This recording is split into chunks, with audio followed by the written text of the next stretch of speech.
Diplomats from nearly 200 nations gathered this month for the annual United Nations Climate Change Conference, more commonly known as COP29. And on Sunday, the conference concluded with an agreement to funnel, by the year 2035, $300 billion each year to developing countries for, quote, climate action. That's up from a previous goal of $100 billion annually. It has been a difficult journey, but we've delivered a deal.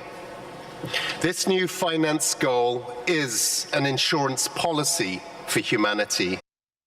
That was Simon Steele of Grenada, the Executive Secretary of the United Nations Framework Convention on Climate Change.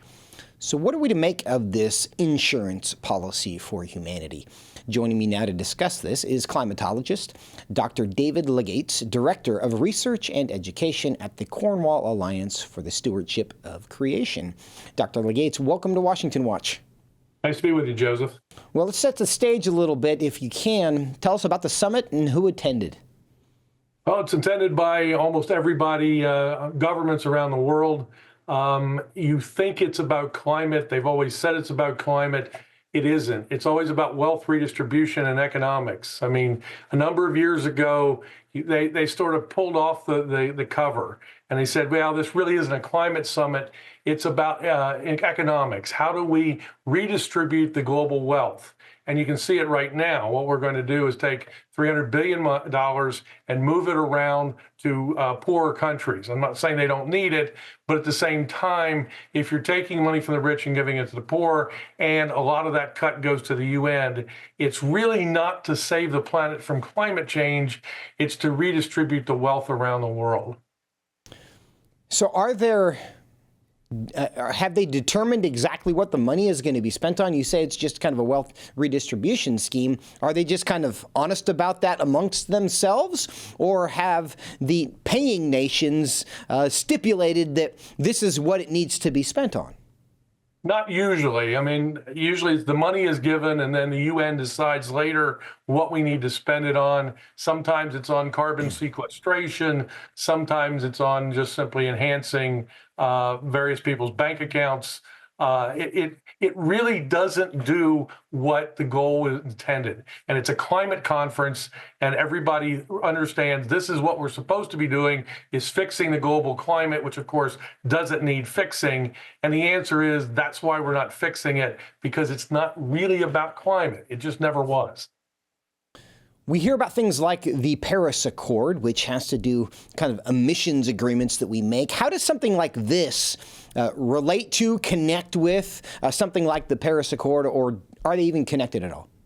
They're connected. The Paris Accord was an earlier conference of parties, which is what COP stands for. And so everybody gets together and they decide what they need to do and they ask for more money.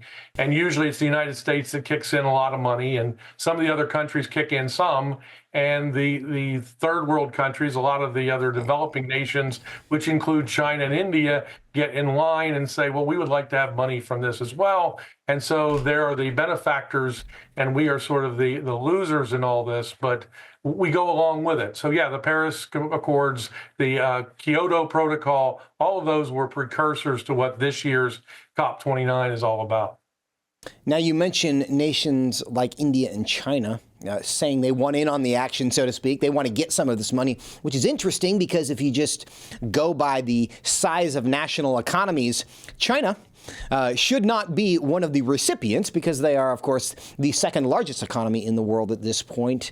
How do they determine who's paying and who's receiving? Well, generally, it's Europe and the United States pays most into it. If you, like I said, if this were really about climate, then the two big producers of carbon dioxide are India and China. And I mean, China, for example, is putting in another coal-fired power plant every week. So the question is, why wouldn't we be working with China to try to reduce this? Because that's not how this works. It's under the guise of climate and climate change, but it's really just simply how do we take the money from existing rich nations, so to speak, and distribute it among poor nations and the United Nations. Well, we've seen a lot of ways in which the United States has been sending money abroad. In this conversation, does the U.S. object at all? What was our posture to a result that said, essentially, give us a bunch of money? Generally, we've gone along with it for the last 4 years. Whatever we wanted, sure, we can just print more money and it's not a problem. Somehow they don't understand what the debt is all about. But we can just send more money overseas. That sounds good. It sounds like a laudable goal. If we take the countries that need money, need development, and give them lots of money, won't they develop? But in a lot of cases, it gets wasted. It gets taken by the petty dictators that are running the country. They build more monuments to themselves, and the general population doesn't get better. But we'll just give more money the next time around. Somehow down the road, the climate is going to be fixed. Global warming will be abated. And again, that's not what this has ever been about. It's what they all talk about, but it's not what it's about. Well, we talked earlier about the Paris Accord, which was an Obama administration agreement that the United States got into. President Trump was elected in 2016. He withdrew from the Paris Accord. Of course, President Biden then reaffirmed our commitment to the Paris Accord. We expect President Trump, and this is maybe a question for you, to again pull out of that agreement. Do you expect the same? Do you expect the Trump administration to also withdraw from the commitments just recently made in COP29? I hope so, and I hope it'll be better this time. I served in the Trump administration towards the latter portion. I think I was there about 4 months, and the problem was that they didn't bother to replace a lot of the rank and file. So many of the deep staters were still sitting in political positions, such as chief scientist at NOAA and so forth. And a lot of the political appointees did not have the goal of the administration in mind. And so, when I was there, you were fighting the deep state people, you were fighting the political people that either had been holdovers from the Obama administration or were brought up from the deep state to fill in gaps. And they had no interest in furthering anything that the Trump administration wanted to do. And so it became this internal struggle where there were people that wanted to do what the administration wanted to do, and there were people that literally were there to drag their feet so that nothing got done. And so we could move on with the next administration and not lose ground. And like I say, I'm a pessimist generally at heart, only because it works two ways. One, if I'm right, I'm prepared. And if I'm wrong, I'm pleasantly surprised. So it's a win-win situation. But what I'm starting to see, I think they've learned from last time that this time it hopefully will be different, and that changes will be made, and that the administration will move towards a more rational climate policy than the situation that we're currently sitting in now. Well, you were in a position to advise the first Trump administration on what a more rational climate policy would be. What would your advice be to the incoming Trump 2.0 administration? One of the things we were working on at the time, and I was only in the White House for 9 weeks, so there wasn't much to do because one of them was Christmas and New Year's, and by the time you subtract all that out, there wasn't much time left. But what we were working on was the National Climate Assessment. The National Climate Assessment is like the IPCC, the Intergovernmental Panel on Climate Change, but it's produced every 5 years. And essentially, Betsy Weatherhead had been brought in by the administration to lead that. When I left, she was still in charge, and by 3 months later, the Biden administration had kicked her out and brought in their own people, and that's why we got another national climate assessment that is very alarmist, has a book of poems associated with it, all sorts of nonsense like that. But hopefully what they'll do is bring Betsy or somebody back like that to create more of a centrist, more of a balanced viewpoint on climate change. What we will do is look to try to change the endangerment finding. If you're not familiar with the endangerment finding, it came about from Massachusetts versus EPA in 2007, was written in 2009, has been used for litigation ever since and has never been updated. And I think it grossly needs to be updated and modernized so that it's much more of a moderate perspective as opposed to the alarmist perspective that it has. It dictates legal issues and legal will for the government going forward. So it really needs to be revised. It's been 16 years. It needs to be revised. And the third thing is that I was executive director of the U.S. Global Change Research Program, and I was appalled to find that everybody working for that, except for me, was employed by ICF Incorporated. ICF Incorporated started out as the Inner City Fund, which was Tuskegee Airmen working with some NASA scientists to try to get federal funding. That changed over about 4 or 5 years later, and they became an environmentalist group. And they were very much a leftist environmentalist group, but they run the National Climate Assessment, they run the annual report on climate change to the Congress, and they run US globalchange.com. globalchange.gov. So the idea is here is a independent entity that is a think tank, but it's masquerading as a government agency, writing policy for the government, makes it look like it's coming from the government when in fact it's coming from an outside agency. That kind of thing has to be stopped. Now, you mentioned that concerns about climate change are often used as a pretext essentially to redistribute wealth from richer nations to poorer nations. What do you think is the right way to think about this issue of climate change and for governments to respond?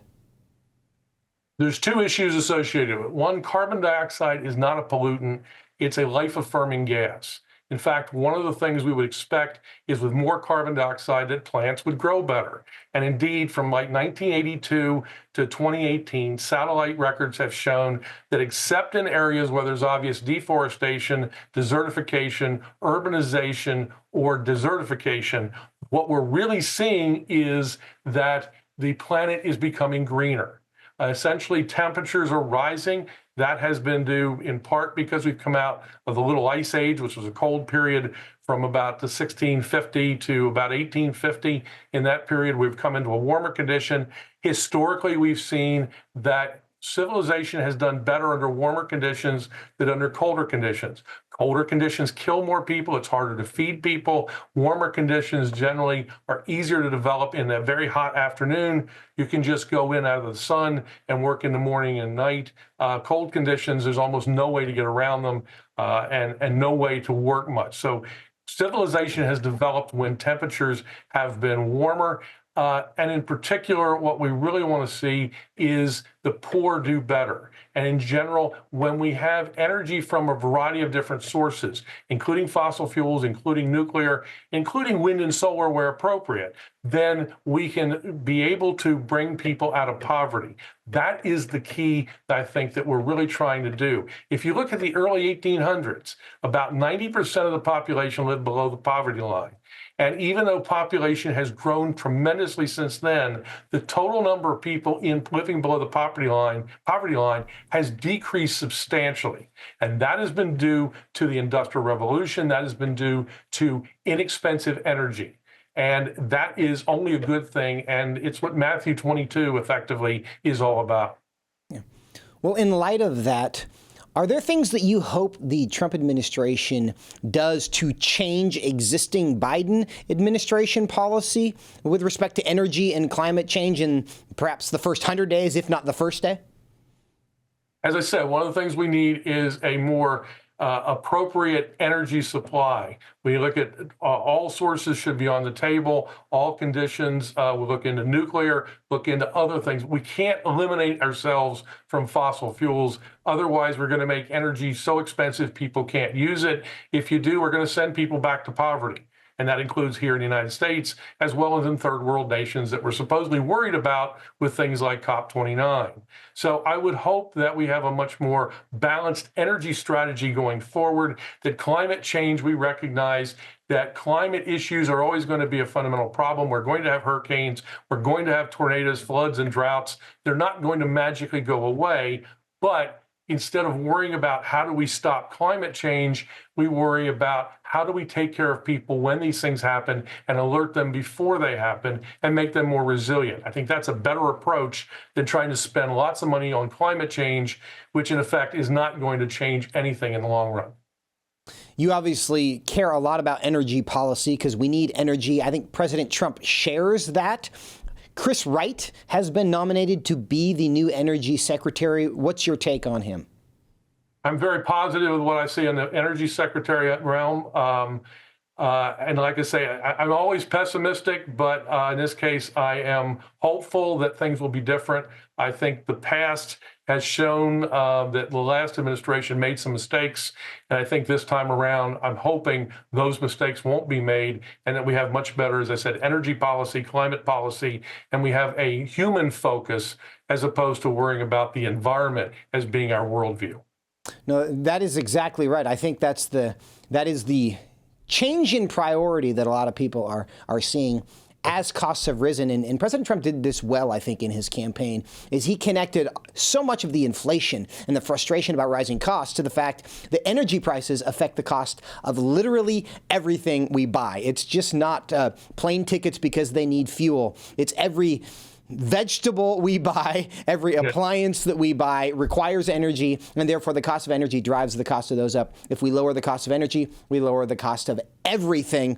He seems to want to do that. Hopefully he succeeds. Dr. Legates, thank you so much for being with us today. Thank you, Joseph.